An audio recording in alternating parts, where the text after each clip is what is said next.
Welcome to the Executive Connect podcast, a show for the new generation of leaders.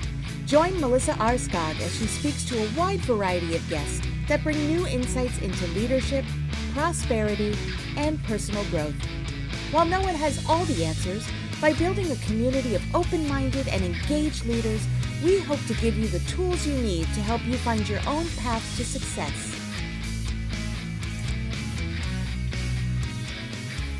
Welcome to the Executive Connect podcast. I'm so excited to have Michael Pedersen here with us today to talk about fear. Michael is a peak performance coach, a business strategist, and author of 2 books, Dominate Your Market and Atomic Actions. His unique blend of elite athleticism and entrepreneur success has helped him launch 2 successful 7-figure businesses. Welcome, Michael. Melissa, thank you so much for having me on. I'm very, very excited. And I'm excited today to talk about fear. I think fear plays a very important role in people's day-to-day lives and whether people are able to make decisive decisions on their life, whether what they're eating, what they're doing, where they're working. So from your perspective, talk to me about fear and how it plays a role in people's lives and how they're able to overcome certain fears and take action. Well, fear is interesting because the way I look at fear is it's a perception. It's not real. It may feel real, but it's not real, and so we've got to be really good at staying in the moment, very, very present, and we've got to be able to assess, is it life-threatening? Because human beings by nature, we're wired for survival, okay? So when we sense fear, is it real fear? Like, is my life in danger? Is my family in danger? Because that's real fear, right? That's real. Anything outside of that, in my humble opinion, is fictitious fear. It's just, what's the definition? Fear is false. What's that acronym? Gosh darn it. Evidence appearing real. Gosh, I'm blanking right now. Yeah, so that's the definition of fear right there, So I think a lot of people, they live their life in fear because if they feel like they make any decision at all, it's going to be this life-threatening, dramatic result. And so it's better to stay in the comfort zones and make no choice at all. And let's just stay comfortable. But what really gets me and why I wrote this book is we have opportunities around us all day, every day. We have thoughts, ideas, and opportunities that come through our brains thousands of times every day. Well, because we go on our subconscious brain 95% of the day, we are missing out on all these opportunities. And I think a lot of people, everybody has a good idea. Everybody has a thought that's like, wow, that's kind of interesting. And then they just let it go. And for me, I've lived my life basically pulling the trigger, pardon the pun, immediately, truly immediately. So if I get a thought or idea, I'll assess it very quickly. Fear does not even come into my brain. It really doesn't. And I don't say that to make it sound like I'm some Superman, but it's a trained situation, right? Where you repetitively over time, when you think of a thought, you might have fear creep in, and then you assess, is it real or not? From there, can you create a tiny action you can do literally right now? And I mean right now. If you can do the smallest of action, I don't care if it's writing something in a notebook, it's sending an email, it's getting out of your chair and doing something, that's going to trigger something in your brain to go, I can do this. Like, this is not that big a deal. And the whole idea is you need to compound successes over and over and over. But success to me are the small micro actions we take that get us closer towards how we want to live our lives. And I think so many people get overwhelmed with the vastness of it, the bigness of it, right? Like, oh my God, I can't do this. Well, when you feel overwhelmed, that's where you need to stop yourself, number one, and say, why do I feel overwhelmed? Because I feel overwhelmed a lot. Why am I feeling? You've got to get in touch with your emotions. When you have this fear kick in, you've got to stop yourself and literally have this reflection going on and literally talk to yourself and say, is this really scary? is this really a scary thing, or is it something that I'm fabricating in my mind and I'm just going to let it go by like I've done every single time? Absolutely. I think fear can be so crippling. We put these things in our brains that, like you said, false evidence appearing real. And we might miss out, like you mentioned, on really big things in our life, or job opportunities or relationships for people. And I look at them like opportunities. Like you mentioned, you have trained that muscle in your brain to push through and persevere through struggles by just training your brain like a muscle, right? I think of like the saying yes to things and not being so scared is a trained muscle, just like lifting a weight and stepping up your weights. Let's talk a little bit about, a lot of times, I think in my world, very C-suite VP executives are like, I don't have experience in this area. I've only been working for 20, 30 years in this space. I don't know how to do this role. Let's talk a little bit about techniques that people can use to overcome fear. Like in this example, somebody's been working as in, I don't know, HR, and they have the opportunity to move into more of a COO role, but they're like, oh, I don't know how to run a P&L. And, let's talk about techniques that they can use to overcome procrastination, to increase their productivity and an opportunity to make decisions. And I love that topic. So I believe we live our lives surrounded by triggers. And I did a whole chapter in my book on triggers, right? Because triggers fascinate me. Why does a trigger happen?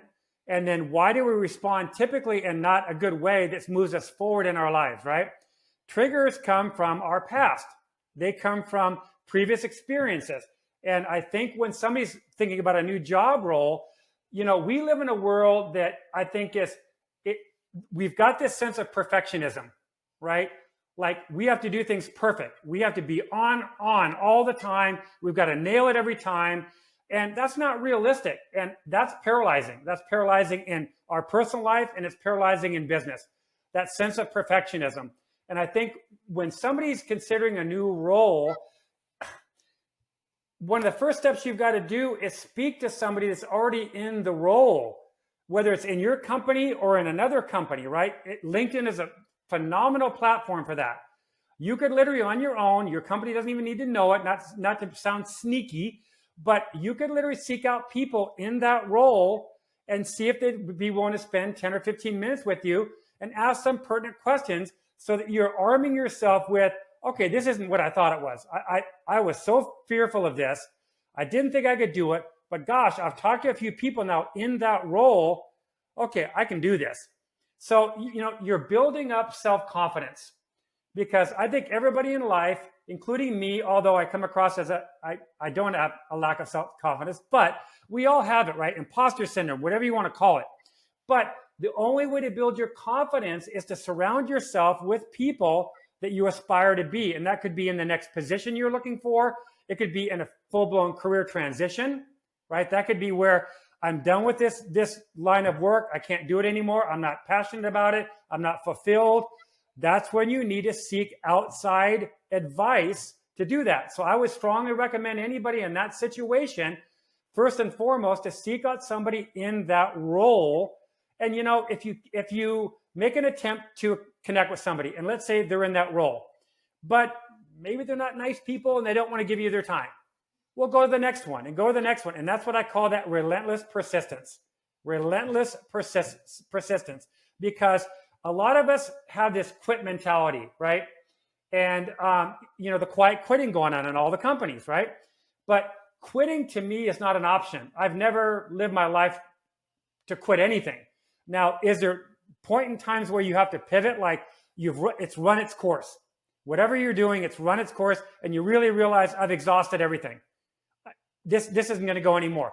Then yes, you need to pivot. But is that quitting? No, that's not quitting. That's just pivoting. That's being present in the moment to realize this isn't getting me where I want to go. It's time to make a move in a different direction. Well said. And I like one really important point I think you hit on is job shadowing. So if you're looking at another job and getting on LinkedIn, finding somebody else that has this, that role, finding information about the role, understanding the positives and the negatives, and job shadowing. I know when I was early in Beautiful. my career, I was deciding if I wanted to be an attorney, and I job shadowed an attorney, and I'm like, absolutely not. I don't want to be a patent attorney.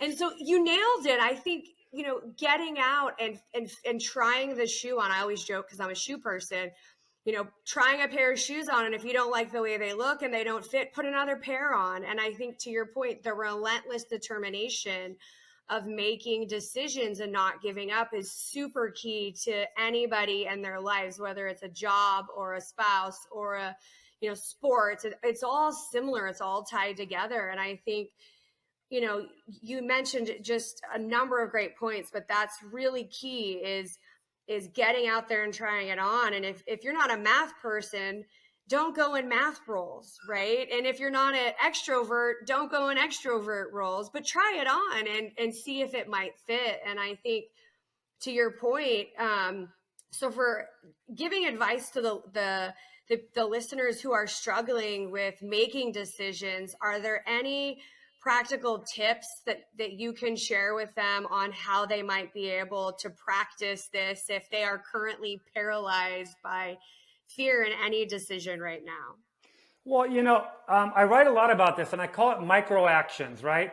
It's taking the smallest action in the moment. So, for example, New Year's resolutions, and I used to be a fitness trainer, right? So I know all the excuses, I know all the BS, and I'm sorry to sound so harsh, but it is what it is, right? So when people say, I need to lose 30 pounds, and they look at the big end goal of losing 30 pounds, right?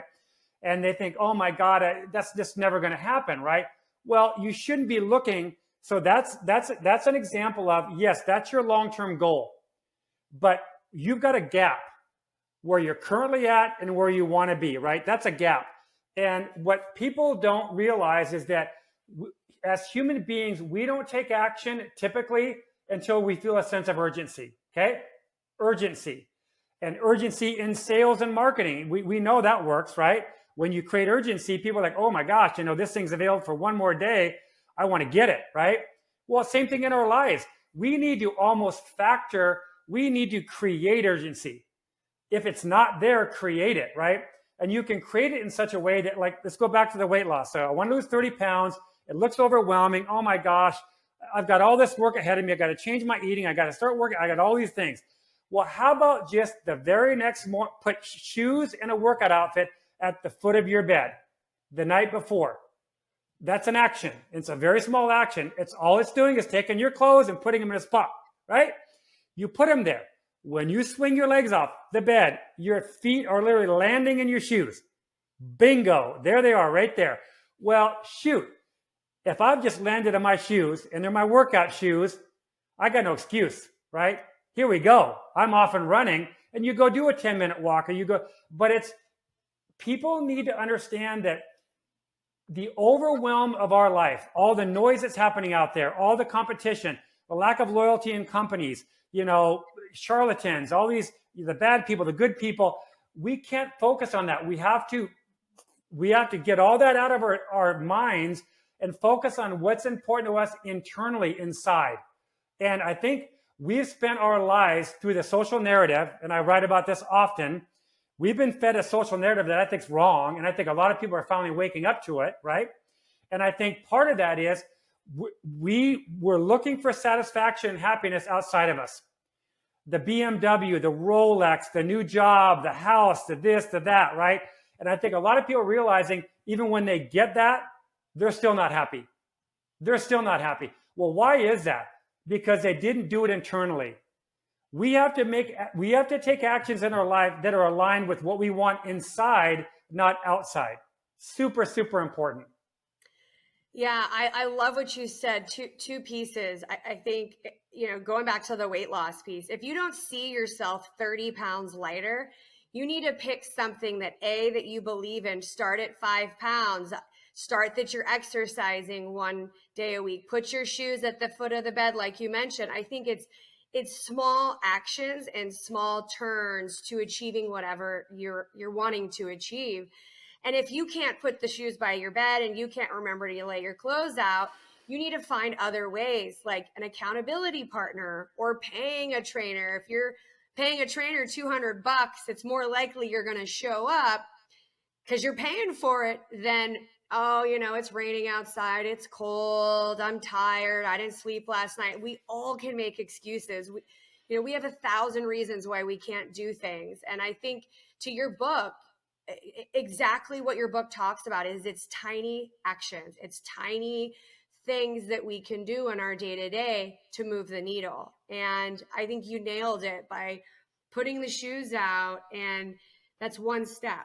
And then if you put the shoes out and you step over the shoes, you need to try on a different action the next day until you can develop a routine and a rhythm with what you're trying to accomplish. Now, let me add to that. If you step over your shoes and don't put those shoes on, you need to stop and reflect and ask yourself right now, as honest as you can, why am I not putting those shoes on? Why? So, it's so interesting because even in like the medical system, right? We get prescribed drugs that don't prevent the situation. It's just treating the symptoms, right? And I'm all about prevention. So when it comes to your mindset, when it comes to business growth, personal growth, whatever it is, you've got to find out why you keep repeating these patterns over and over and over again. Because the definition of insanity, as we know, is doing the same thing over and over and over, expecting a different result. Well, if we keep doing that every day, if we don't make a change, the smallest of changes, we are going to get the same life we get day in and day out. And I call that mediocrity. I'm a pretty hard-hitting guy. I am who I am. I can't change who I am. And I don't know if anybody really wants to be mediocre at anything, right? And if you do want to be mediocre, then okay, I go live that life, I guess. But, if you live a life of mediocrity, here's how I look at this. And I wrote about this at the end of my book. So here's a trailer, or what's that called? A spoiler alert. I call it the deathbed of regrets. Okay. So I heard a phrase yesterday that I thought was really cool. Regret minimization. Regret minimization. I thought, wow.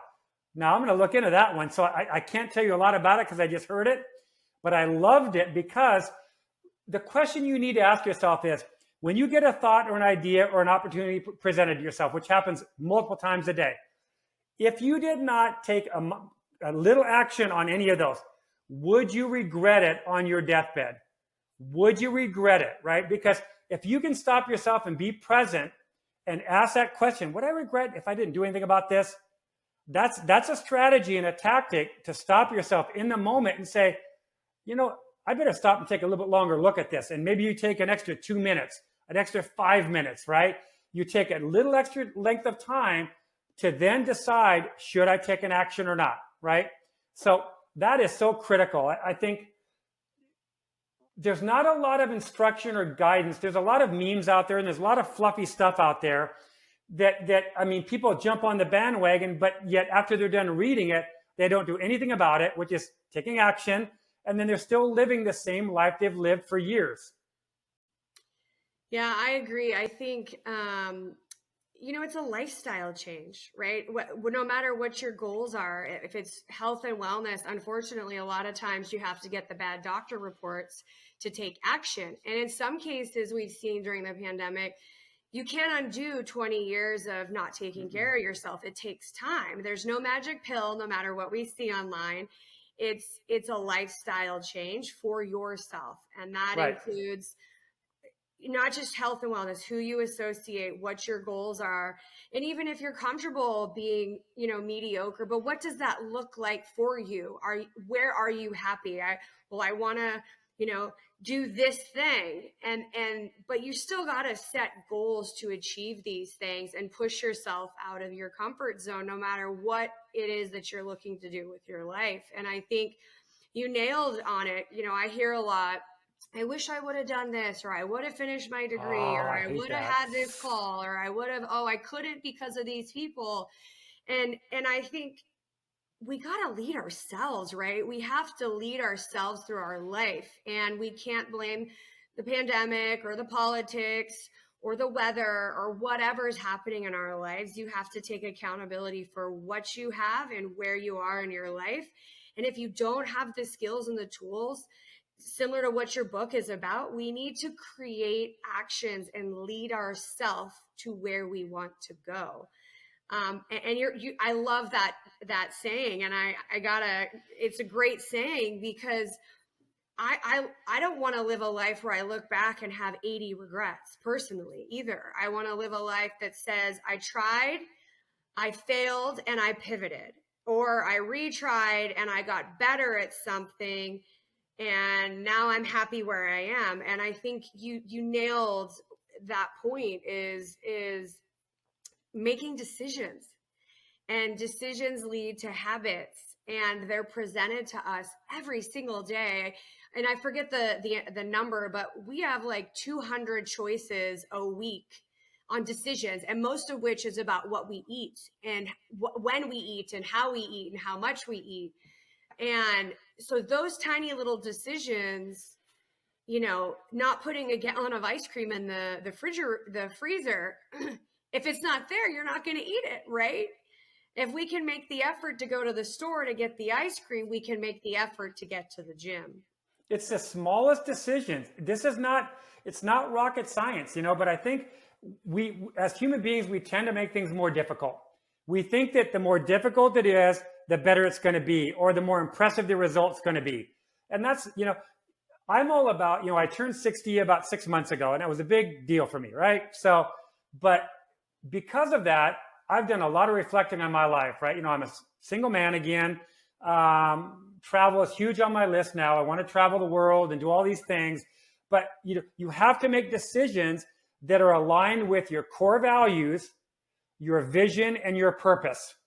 Core values, vision, and purpose. So when I coach clients, and I work with a lot of CEOs and executives, we lay that out immediately. What are your core values? What is your vision? And what is your purpose, right? And you hear that a lot in leadership, but I'm talking about it for the individual. Because, it really comes down to this. So it might sound selfish, but it's true. If you don't get yourself right, you can't make anybody else right. You can't make a company right. You can't make a spouse right. You got to get yourself right first. And that, that's self-care. That's whatever you want to call it. But, I want to circle back on something that you said that I don't want to forget, because I'll forget it, because my mind goes 100 miles an hour. So you said the word wish and could or whatever. Here's 6 words I want the listeners to remove out of their mind, their dictionary, everything. Wish, could, should, try, hope, try, wish, could, should. What was the other one? There's 6 of them. Gosh darn, I can't think of that. But you get my point, right? Because when you catch yourself saying phrases that start with I wish, I hope, I could, I should, I'll try, those are not words of conviction. Those aren't words that really say, I'm going for it, right? And when I say I'm going for it, it goes back to the micro actions. Not going for it meaning, yes, you're going to make some life-changing decision that alters your family and alters everything you do. That's not what I'm talking about. I'm talking about the micro actions that lead to the bigger outcomes, right? So those mental words of should, could, would, try, wish, and hope. There you go. There's your 6 right there. I hate those words. Now, hope can be reframed, and because people say, oh, well, if you don't have hope, you don't have anything. What I'm talking about here is that weak mindset of, well, I hope things work out. Well, golly gee, where are you giving the control? Because you just given it all up. You don't have any control when you say, I hope things work out, right? So hope is a word that some people will argue with me on and push back on that. No. I think hope is important. Yes, in certain scenarios. But when you make it the way I just said it, which I hope things work out, I hope I get that job, I hope I get that, you're not going to get it because there's no conviction there. Well said. And yes, it brings me back to something my dad used to tell us growing up. We weren't allowed to say can't. Like, I can't ride my bike, or I can't pick up my trash. I love your dad. Like, we weren't allowed to say can't. And every time we did that, and I think to your point, when you're used to saying with those words, you don't even realize that you're saying them. So I challenge the listeners to find an accountability partner, not just themselves, but others. And anytime they say should have or can't or won't, to be aware of what you're saying, because it's directing your life a direction that you may not want. And I realize that bad things do happen to people. I've had bad things in my life, and we've all been through tough things. But it doesn't dictate who we are. We dictate who we are. It's our life, and we have to accept the bad things that happen, learn from them, forgive the people, and move on with our life. Otherwise, you're going to spend your life in overthinking, fear, struggling, indecisive, and you're just going to be kind of stuck, is the word I think of, is just stuck in the place that you don't want to be. And so I absolutely agree with the 6 words that we shouldn't be using them, and process the difficult things that are happening to you. Sometimes it takes a year, sometimes 2 years, sometimes 10 years. You have to spend 10 years rebuilding your health because you've gone through cancer and chemo and other things. But to your point in your book, Atomic Habits, it's one little habit, and those habits build on top of habits, and then they become normal. They become just like shampooing your hair before you condition it. It's something that's just automatic that we do naturally. Well, I want to say one thing. Number one, it's atomic actions, not habits. So I think a lot of people do that, right? But I want to talk about habits for a minute. So James Clear's book is phenomenal, and my book has no crossover to his whatsoever. If anything, at the beginning of the book, I give him a little bit of a pump up or whatever, like great book, whatever. My book has nothing to do with your book. But what I will say is this: so much, his book has sold 10 million copies and still selling 9 years later. Awesome, right? And he's got a newsletter list of, I don't know, 1 million people, whatever. But here's what I'm going to say to this.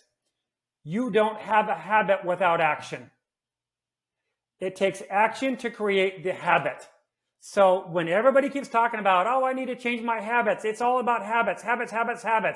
Yes, in the end, you can create habits, but it's from consistent actions that creates the habit.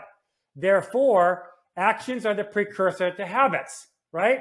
So theoretically, Mr. Clear, if you're listening right now, everybody should buy my book first, read my book, then get your book, and then we got a great situation. So, and that's no knock on his book, because I've read his book 3 times. But when I wrote my book, I took my mind completely off his book. Like I don't think I said the word habit 3 times in 376 pages. So it's not about the habit, it's about the action first, right? And that's a good point. I think if you're not comfortable taking action, you got to practice it. You got to build that muscle. You got to build that muscle. If you're an introverted person and I can't do this, I'm introverted, I can't present in front of a room, you got to try it and fail, and then redo it and fail again, and then fail again. And the more that you fail, the more that you learn and the better you become. And you strengthen that muscle through, like you mentioned, action, repetitive. Well, I will say this too. Me personally, I hate the word fail.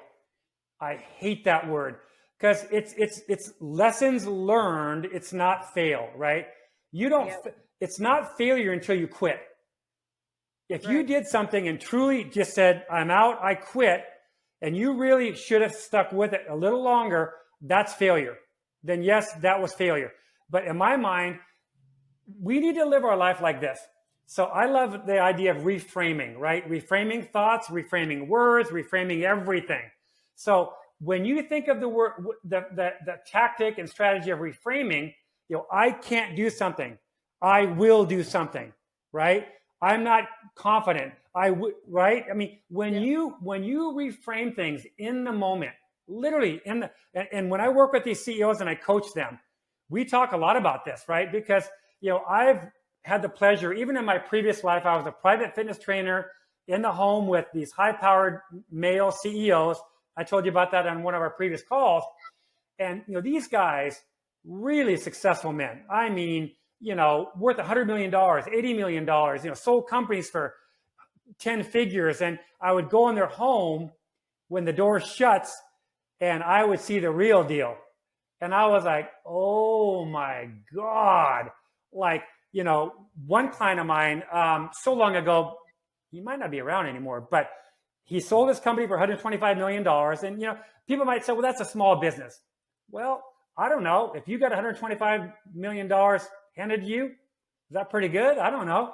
So he sold it. He was on the front page of the newspaper up in Oregon, where I'm from.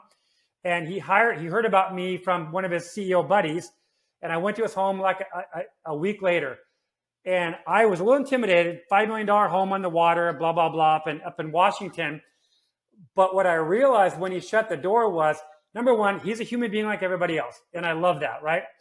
And I didn't treat him any different than I'd treat the guy down the street. And what he did from that is the first thing he said to me is, who the hell are you? Because nobody had talked to him like that, right? But what I say to all that is that no matter how successful you are, no matter where you are in your life, we all have things to work on. And if people get delusional with their ego and they live their life based on ego, you're going to hurt a lot of people along the way. And most importantly, you're going to hurt yourself along the way. So there is a point in time, and unfortunately for a lot of us, we don't get it until later in life, where we become more humble. Humility kicks in. And we might reflect back on previous years and go, wow, I was a real dick back then, right? And I think if you can take ownership in those things, there's a phrase I use a lot, and I call it own your outcome. And it's written in both my books, both of these books, right? Own your outcome. And I put it in all caps because I tell my kids this, it's not going to come to you, you got to go get it. It's not going to come to you, you got to go get it. I say that to them all the time, my adult children. So anybody in life, if you're not happy, you have a choice to make it better. You have the choice. It's not up to anybody else, your spouse, your boss, your children, your friends, whoever you hang out with. It's up to you to make the choice to become happier. Absolutely. Absolutely. Well said all around. In closing, couple final questions, but actually really just one final question for you. Top 3 takeaways for our listeners on fear. I know we've talked on a few. Anything else that you can think of that you want to leave with our listeners before we close? Well, just remember this. Fear is made up in our mind. People need to realize fear is fictitious. It's not real unless it's life-threatening. And people say, well, you don't know, that's not true. I'm driving in the car and I got in a car wreck last week, so I'm fearful this week. Well, gosh, if you live your life like that, and I understand there's PTSD and all of that, so I don't want to downplay that, but I do want to say that we have control over our thoughts and our mind. If we don't have control over our thoughts or our mind, who does? Right? So when it comes to fear, you got to realize, find out right away, it's not truly fear. It's not life-threatening. Once you realize it's not life-threatening, what minor action can you take right now, to overcome that perceived, I'll say the word perceived fear? What action can you take now with no delay? Literally no delay. This should be something within 60 seconds to 2 minutes that you decide, well, if I do this little thing right here, that's going to move me forward and get me past that fear. It's going to break through that wall of fear. It might not completely eliminate the fear, but you'll start making progress, right? Because I totally believe that it's never the outcome, it's the progress towards the outcome, right? We all have to have a vision, but if that vision's so far out, for leaders, it could be, I want to double the revenues of my company from 100 million to 200 million. Okay, well, you got to reverse engineer that. You got to reverse engineer year by year by year, month by month by month, day by day by day, and then create all the actions that are lined up with that new vision. So I think when it comes to fear, people need to really stop and reflect on, why do I feel it? Why am I feeling this fear? And typically, it doesn't take a lot of deep reflection to realize, gosh, I shouldn't be afraid of this. This is a joke. This is ridiculous, right? This is self-talk, by the way. So I think if people look at it that way, but the only way to combat fear is you have to be in the moment. You have to be present, and you have to reflect on, why do I feel this fear right now? And what can I do to overcome this fear right now? I'm all about decisiveness. And that's why I wrote the dang book, right? And I was fortunate enough that my ex-wife, who we get along with fantastic, when she read the book, she wanted to read it, right? She said, give it to me, give it to me, give it to me. And she said, can I write a letter in the front of this book? And I thought, what? And she goes, you are this book. I got goosebumps all over my arms right now. She goes, you are this book. And I thought, go for it. And she wrote a very amazing letter at the front of this book. So I don't know how many authors have their ex-spouses write a positive letter in a book that's seen by thousands and 10,000 people. I don't know, but that was pretty cool. Oh yeah, I think that's really, it's a testament to your character and knowledge as a person. And I thank you so much for being here and sharing your information with our listeners. Tell us how we can connect with you and get your book. Well, thank you so much. This was amazing. You and I are so aligned in so many ways. I mean, I feel like I've met a new friend with you, and I hope we stay in contact forever. But, and I appreciate that. But, Atomic Actions, not habits. Atomic Actions is on Audible. It's on Amazon. You can go get it. Just type in the phrase Atomic Actions. There it is. I also put together, I do a lot of coaching with people that are not happy in their current role in their job, or they're considering leaving their role. And so I do what I call a clarity breakthrough session. It's a full-blown 90-minute Zoom call. I go deep into barriers and overcoming the barriers. Then I come up with an action plan after the call. Then we do a 30-day call afterwards. But a lot of the people weren't ready for this commitment yet, because it's a commitment, right? So I put together a free assessment, a 60-second assessment. I would like to send your listeners to this assessment. And the assessment's at www.mikepedersen.com/clarity. And Pedersen spelled Pedersen. If people listening, because they're going to probably go Peterson. So let me spell it one more time. www.mikepedersen.com/clarity to go take that free assessment. Thank you so much. Go do it. Take the assessment. Take action so you can live your best life. That's all for us today. Thank you so much for joining the Executive Connect podcast. You've been listening to the Executive Connect podcast. If you have questions or ideas on how to bring leadership to the next level, email us at executiveconnectpodcast@gmail.com. And don't forget to subscribe so you can catch every new episode. Until next time.